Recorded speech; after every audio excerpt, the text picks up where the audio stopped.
Alors que le sommet du 8 août à la Maison-Blanche approche, les analyses des anciens diplomates américains divergent. L'ancien coprésident du groupe de Minsk de l'OSCE, James Warlick, dans un entretien avec le Open Media, évalue positivement le sommet entre les États-Unis, l'Arménie et l'Azerbaïdjan. Il estime que ces développements visent à redessiner la carte géopolitique du Caucase du Sud. Rappelons que, selon des fuites dans la presse, un projet commercial et d'infrastructure baptisé Trump's Route for International Peace and Prosperity, ou TRIP en abrégé, serait au cœur des discussions.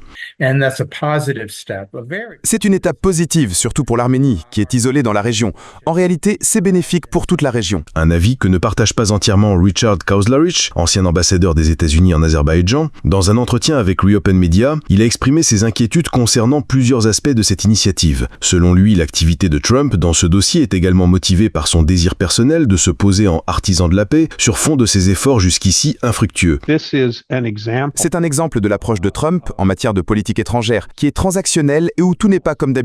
Elle n'est pas basée sur des programmes d'aide économique américains ou sur la présence de forces américaines. Elle est basée sur des intérêts commerciaux. Sans une participation sérieuse de l'État et sans une architecture de sécurité fiable, de tels projets, selon lui, manquent de fondations solides. Pour Richard Kauslarich, une simple présence commerciale est insuffisante pour réaliser un projet aussi ambitieux.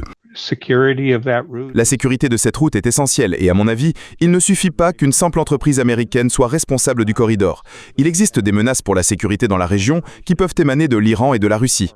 Les analystes soulignent l'importance de la réaction de Moscou et de Téhéran à ces développements.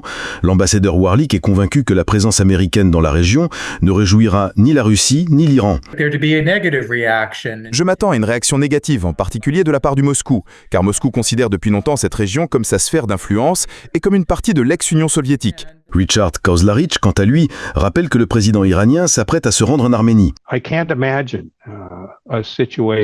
Je ne peux pas imaginer une situation où l'Iran et la Russie céderaient volontairement leur leadership aux États-Unis, dont quelque médiation que ce soit, sans leur implication.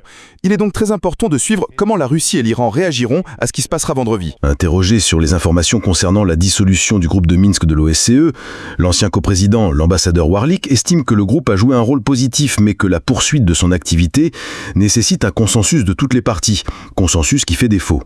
Selon l'ambassadeur Kauslarich, la dissolution du groupe de Minsk serait un pas qui irait, sans aucun doute, dans le sens des intérêts de l'Azerbaïdjan. Bakou en parle depuis longtemps, souligne-t-il.